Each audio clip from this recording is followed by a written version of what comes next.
Norėdami nužudyti kūną, taikykitės į Jungo veną. Ukraina puikiai žino šį metodą ir ką tik sudavė niokojantį smūgį pagrindiniai arterijai, kuri palaiko okupuotą Krymą gyvą. 1,5 milijono rusų dabar žiūri į savo sprendimą okupuoti Krymą ir nevilties apimti. Paskutinis Ukrainos plano dėl Krymo derusifikacijos etapas prasideda dabar ir viskas priklauso nuo tilto. Tačiau tai ne tas tiltas, apie kurį galvojate. Tiek daug dėmesio skiriama Kerčės tiltui, kuris jungia žemyninę Rusiją su Krymu. Ir nebereikalo, Rusija į šį 19 km ilgio gyvybiškai svarbę jungtį į okupuotą pusiasalį investavo bent 3 milijardus 700 milijonų dolerių. Jis turėjo būti pagrindinė tiesioginė kelių jungtis, jungianti Rusiją su Krymu, todėl yra itin svarbus Putino kariuomeniai. Tačiau šis pagrindinis tiltas nėra vienintelis, kuris padeda Putinui užtikrinti, kad Krymas išliktų rusifikuotas. Yra dar vienas, ir jis, galima sakyti, Rusijai buvo dar svarbesnis nuo pat to momento, kai Putinas įsiveržė. Įsikūręs Černihivo kaime, šis tiltas jungia okupuotus pietinius Ukrainos regionus su Krymu. Jis eina per Chersono sritį kaip Žienkojaus perėjos dalis ir yra pagrindinio sausumos kelio dalis, jungiančio okupuotą Krymą su Ukrainos dalimis, kurios šiuo metu yra Rusijos kontroliuojamos. Trumpai tariant, šis tiltas ir jį jungiantys keliai yra gyvybiškai svarbus Rusijai, nes jie tarnauja kaip logistikos koridorius, leidžiantis perkelti karius ir atsargas tarp Chersono ir Krymo. Dar daugiau, Čenar tiltas turi simbolinę reikšmę. Kai Vladimiras Putinas pradėjo savo invaziją, būtent šis tiltas leido Rusijai greitai perkelti karius į pietų Ukrainą. Čenar tiltas buvo viena pagrindinių priežasčių, kodėl Rusija galėjo pasiekti tiek daug sėkmės pirmosiomis karo savaitėmis. Netgi yra spėliojama, kad išdavikai Ukrainos žvalgyboje leido Rusijai pasinaudoti šiuo tiltu ir greitai užimti pietinę Ukrainos dalį invazijos pradžioje. Šios spėlionės nesukėlė jokių didesnių areštų. Vis dėlto tai parodo, kad Čenar tiltas dažnai lieka šešėlyje dėl daug didesnio ir įspūdingesnio Kerčės tilto. Ukraina ką tik vėl atkreipė dėmesį į šį tiltą. Naujiena pasklido birželio 7 dieną. Naktinė Ukrainos kariuomenės drono operacija buvo nukreipta į Čenar tiltą. Operacija buvo sėkminga. Tiltas buvo taip stipriai apgadintas, kad jo remontas tikriausiai užtruks mėnesius, o tai reiškia, kad gyvybiškai svarbus kelias jungiantis Krymą su okupuota Ukraina buvo nutrauktas. Tai tarsi kaklo vėna, nuo kurios atpjovus dalį ji gali ir neatsigauti. Ir tai, ką matome čia, yra paskutinės Ukrainos plano išlaisvinti Krymą fazės pradžia. Pirmiausia, Ukraina izoliuoja, tada sunaikina. Ši strategija sukelia visokių problemų Putinui, kaip netrukus sužinosite. Bet pirmiausia, reikia aptarti vieną smūgį. Pasak Kyiv Independent, pirmasis Ukrainos atskirasis šturmo batalionas kartu su šalies Code 9.2 dronų padaliniu surengė bendrą operaciją, kuri smarkiai apgadino tiltą. Ukrainos tikslas buvo paprastas – nutraukti vienintelį pagrindinį kelią, kuriuo Rusija gali gabenti personalą ir tiekimą iš okupuoto Krymo į fronto linijas Huliapalo sektoriuje. Dmitrij Filatovas, kuris yra pirmojo atskirojo šturmo bataliono vadas, pabrėžė, kad tai nebuvo smūgis surengtas vien dėl to, kad Ukraina turėjo galimybę.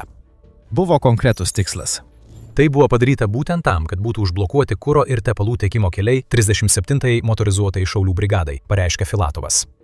Tai, ką matome čia, yra Ukrainos strategija, kuri puikiai veikia per visus 2026 metus – sužlugdyti logistiką užnugaryje, kad susilpnintų Rusiją fronte. Rezultatas buvo smūgis, kurį, pasak Aleksandro Nastenko iš Code 9.2 padalinio, reikės milžiniškų pastangų atstatyti. Ir nėra jokių abejonių, kad Ukraina padarė būtent tai, ką teigė padariusi. Code 9.2 padalinys parodė mums, kaip buvo ruoštas šis smūgis, birželio 7-osios vaizdo įraše. Svarbiausias momentas – maždaug pirmąją minutę, kai matome Ukrainos naudotų dronų vaizdą, kai jie rėžiasi į Chersono Krymo gyvybinę arteriją. Taip pat galime pažvelgti į Ukrainos drono operacijos vidų. Kartais parodomas valdymo centras atskleidžia, kokia technologiškai pažangi buvo ši operacija. Tai nėra pavienis veiksmas, tai sistemingas darbas, skelbiama vaizdo įrašo aprašyme. Tai taip pat darbas, kurio metu Ukraina pirmą kartą panaudojo visiškai naują vidutinio nuotolio droną. Tačiau prieš tai aptardami Code 9.2 padalinio vaizdo įrašas nėra vienintelis tiesioginis įrodymas, kad Čenar tiltas buvo smarkiai apgadintas. Daugiau įrodymų pateikia Rusijos valdžios institucijos. Jie panikuoja ir taip turi būti. Dabar jie turi bandyti paaiškinti Putinui, kodėl tiltas, kuris buvo svarbus Rusijos karo pastangoms, buvo smogtas ir kodėl Rusijos oro gynyba vėl visiškai nesugebėjo sustabdyti Ukrainos atakos. Naujas dronas su tuo susijęs, bet Rusijai šiuo metu svarbiausia yra padaryta žala. Rusijos marionetė Volodimiras Saldo, kurį Kremlius paskyrė okupuoto Chersono vadovu, patvirtino, kad buvo padaryta žala tiltui, kuris kerta Sivašo ežerą ir jungia okupuotą Ukrainą su Krymu. Dėl naktinio bepiločio orlaivio atakos tilto danga buvo apgadinta prie Černihivo gyvenvietės. Dėl saugumo sumetimų eismas per Žankojaus kontrolės punktą laikinai sustabdytas. Transporto priemonės važiuoja per Armjansko ir Perakopo kontrolės punktus, pranešė Saldo. Šiame komentare yra keletas įdomių momentų. Pirmiausia, nėra paminėta apie dronų nuolaužas. Senasis pasiteisinimas nebuvo panaudotas, o tai rodo, kad Saldo negavo nurodymų iš Maskvos. Tu neturėtum patvirtinti, kad Ukraina buvo sėkminga, Saldo. Tu turėjai pasakyti pasauliui, kad Rusijos oro gynyba buvo tokia sėkminga, jog sugebėjo susprogdinti Ukrainos dronus būtent tose vietose, kurias Ukraina norėjo pataikyti. Yra ir kontrolės postai, kuriuos mini Saldo. Armianskas ir Pirakopas nėra labai geri alternatyvos. Pastarasis yra labai siauras kelias, kuris netinka dideliems karinės technikos vilkstinėms, kurių Rusijai reikia pervežti tarp Krymo ir okupuotų pietinių Ukrainos regionų. Kalbant apie Armianską, jis yra šiek tiek tvirtesnis, tačiau tame kelyje yra nedidelis tiltas, kurį Rusija turi išlaikyti nepažeistą. Jei nori toliau naudotis šio patikros punktu, ar tai bus kitas Ukrainos taikinys jo strategijoje derusifikuoti Krymą, laikas parodys. Kol kas Rusija skuba ieškoti alternatyvų maršrutui, kuris jungiasi su RR 280 greitkeliu, kurį Ukraina daužė beveik visą gegužę. Ukrainos kariuomenė ir dronų padariniai jau iš dalies perėmė oro kontrolę virš šio greitkelio, nes per pastarąsias kelias savaites jie sunaikino 10 rusiškų transporto priemonių šiame svarbiame kelio ruože. Dabar strategija pasiekė kitą etapą. Pirmiausia, sunaikinti transporto priemonės, o tada sunaikinti tiltus, kurie leidžia Rusijai apskritai siųsti tas transporto priemonės į RR 280. Tai puikus Ukrainos žingsnis ir galimas Krymo praradimas Rusijai. Tai, ką tik matėme iš Ukrainos, taip pat nėra pirmas kartas. Tai ilgai lauktas tęsinys atakos prieš Chornihivo tiltą, kuri įvyko dar 2023 m. rugpjūtį. Per tą smūgį Ukraina panaudojo Storm Shadow raketas, kad laikinai uždarytų tiltą, nors tuo metu Rusijos valdžia teigia, kad tik viena raketa pataikė į taikinę, o likusios buvo numuštos oro gynybos. Šį kartą Rusijai taip nepasisekė, o Ukraina savo naujausiai atakai prieš Černihivo tiltą nepasikliovė vakarų gamybos ginklų.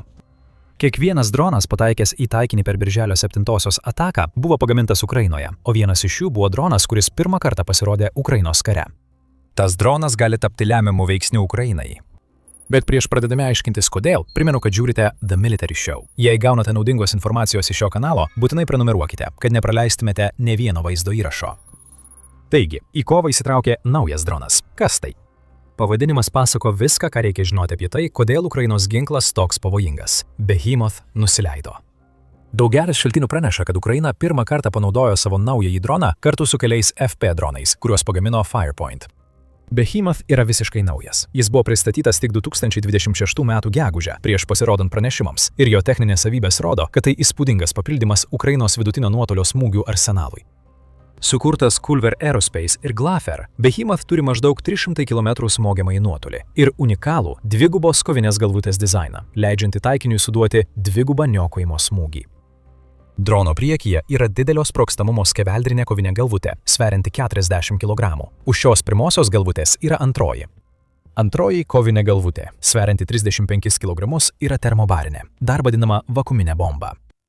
Šios kovinės galvutės yra mirtinos. Pataikius į taikinį, sprogstamasis užtaisas atidaro talpą, kuri išbarsto kuro mišinį. Jis kaip debesis išsisklaido iš galvutės ir gali patekti į mažiausias plyšius.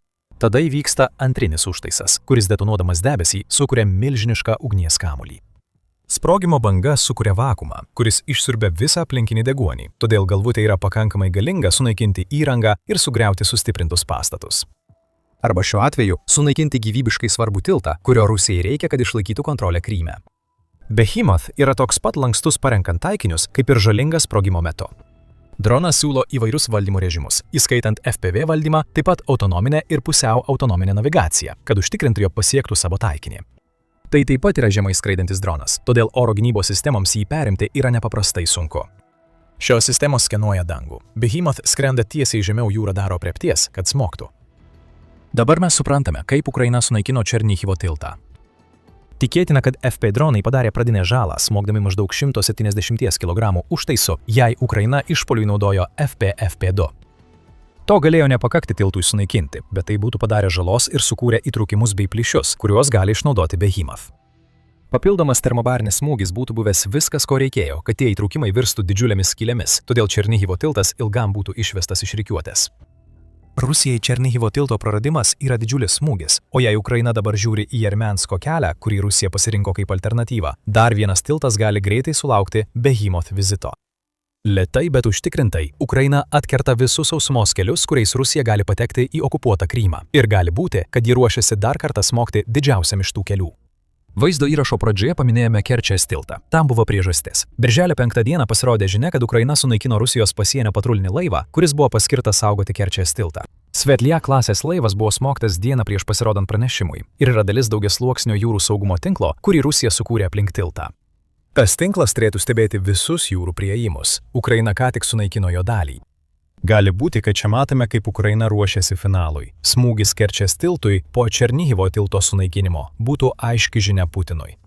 Visi jūsų sausumos keliai priklauso Ukrainai. Krymas paseks tuo pačiu keliu. Ukraina smogė stipriai birželio 7-ąją ir gali ruoštis dar didesniam smūgiui ateityje, tyliai ardydama Rusijos Kerčės tilto saugumo tinklą. Dabar sutelkime dėmesį į Krymą. 1,5 milijono rusų užimančių pusiasalį stebės viską su siaubu. Dar kartą jie matė smūgį, kuris juos atskyrė nuo Ukrainos žemyninės dalies ir jie šaukėsi pagalbos iš Kremliaus, kuri neateis. Tai Ukrainos vidutinio nuotolio smūgių strategija veiksme. Ir ši kampanija ruošia galutinę Krymo derusifikacijos fazę. Rusijos užnugaris, ypač tos dalys, kurios aptarnauja Krymą, visą gegužę ir birželio pradžioje patyrė stiprių smūgių. Jau minėjome Ukrainos smūgius prieš RR280 greitkelį, o ataka prieš Čenarų tiltą papildo tuos smūgius.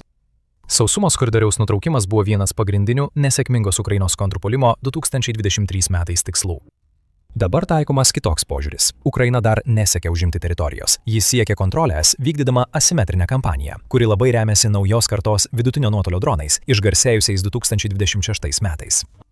Gegužės pabaigoje Ukrainos gynybos ministras Mikhailo Fedorovas paskelbė apie programos logistikos blokada pradžią, pagal kurią ministerija skirs beveik $113 milijonų dronų daliniams, naikinantiems Rusijos logistiką užnugaryje. Ši programa remiasi daugiau nei 1,000 geolokuotų vidutinio nuotolio smūgių, kuriuos Ukraina jau įvykdė.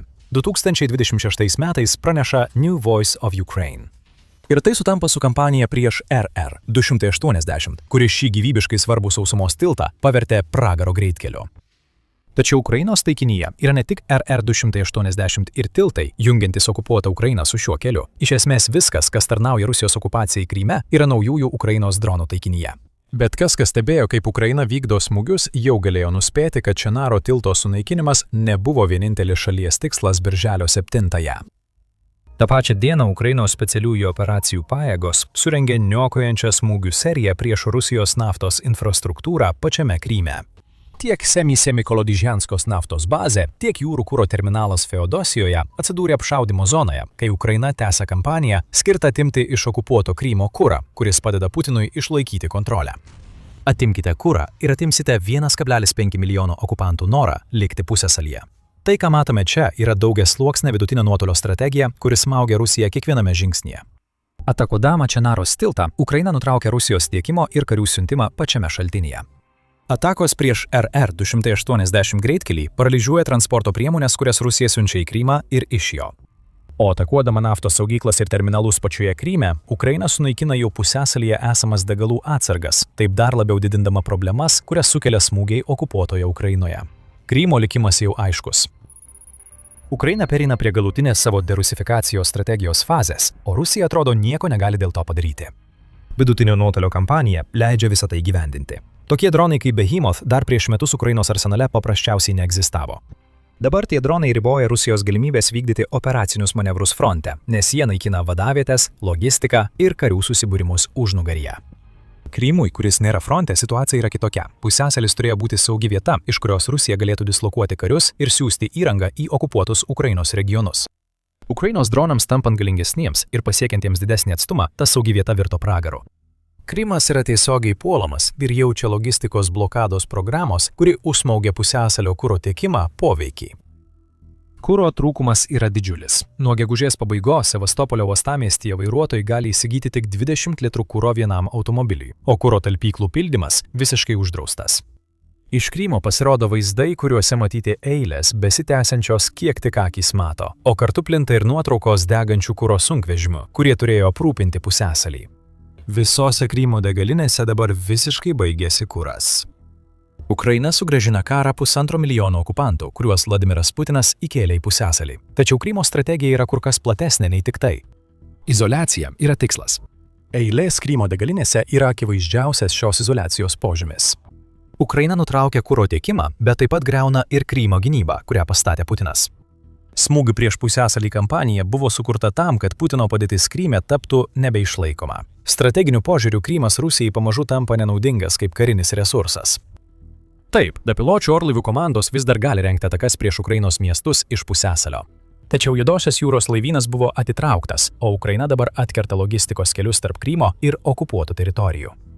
Kelių atkirtimas yra svarbiausias izoliacijos veiksnys, dėl kurio Krymas taps nenaudingas Rusijai. Ukrainai tai yra būdas priversti Putiną atsisakyti savo kontrolės pusiasalyje. Jei Ukraina susigrąžins kontrolę, ji galės pasiekti okupuotas gyvenvietes tokias kaip Budianską ir Mariupolį ir sustiprinti savo pozicijas Azovo jūroje. Krymas yra pagrindinis taškas, centrinė ašis. Ukraina ir Rusija tai žino, ir būtent Ukraina perėmė iniciatyvą kovoje dėl pusiasalio. Visą tai dar labiau apsunkina faktas, kad Rusijos karinės buvimo Kryme išsaugojimas yra Putino prioritetas. Tai reiškia, kad didžiausias Ukrainos smūgių spaudimas tenka pusiasalio civiliams ir Putino įkurtai marionetiniai valdžiai. Ta valdžia turi aiškinti, kodėl degalinėse nėra kuro ir kodėl Rusijos gynyba visiškai nesugeba sustabdyti Ukrainos dronų tiek Kryme, tiek okupuotose teritorijose.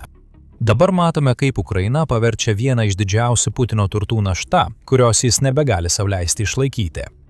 Blokuodama Krymą, Ukraina neleidžia rusams tiesiogiai pulti pažeidžiamų žemyninės dalies vietų. Ukraina taip pat priverčia Putiną priimti sunkius sprendimus. Jei Rusija permestų daugiau gynybos pajėgų į Krymą, jis susilpnintų save tiek fronte, tiek savo teritorijoje. Tačiau jei nepakeičiama to, ką sunaikino Ukraina, Krymas lieka pažeidžiamas tolesniems smūgiams, kurie siunčia dar stipresnę žinią, kad 1,5 milijono okupantų laikas išvykti. Čenaro tiltas buvo gyvybiškai svarbus okupuotam Krymui. Todėl mes jį vadiname Jungo vėna. Ukraina perkirto tą vėną, surengusi ataką naujų dronu. Rusija dirbs dieną ir naktį, kad suremontuotų tiltą, bet tai nieko nepakeis. Net jei tiltas vėl bus atidarytas, Behemoth ir jo FP analogai lauks, pasiruošę smogti dar kartą. Kiti sausumos keliai, įskaitant ir Kerčės tiltą, taip pat yra pavojuje. Tai yra paskutinis Krymo derusifikacijos etapas. Behemoth jau atvyko, o Čenaro tiltas tik pradžia. Ir ne tik Behemoth yra naujas dronas naikinantis rusų logistiką. RR-280 greitkelyje dar viena Ukrainos naujovė kelia sumaištį. Karo dievas Morgan jau čia, ir jis paralyžiuoja Rusijos Krymo tiekimo linijas. Sužinokite daugiau apie šį naują droną ir kaip Ukraina jį naudoja mūsų vaizdo įraše. Jei jums patiko šis vaizdo įrašas, nepamirškite prenumeruoti The Military Show, kad kasdien gautumėte naujausią informaciją apie karo Ukrainoje įvykius. Kaip visada, ačiū, kad žiūrėjote.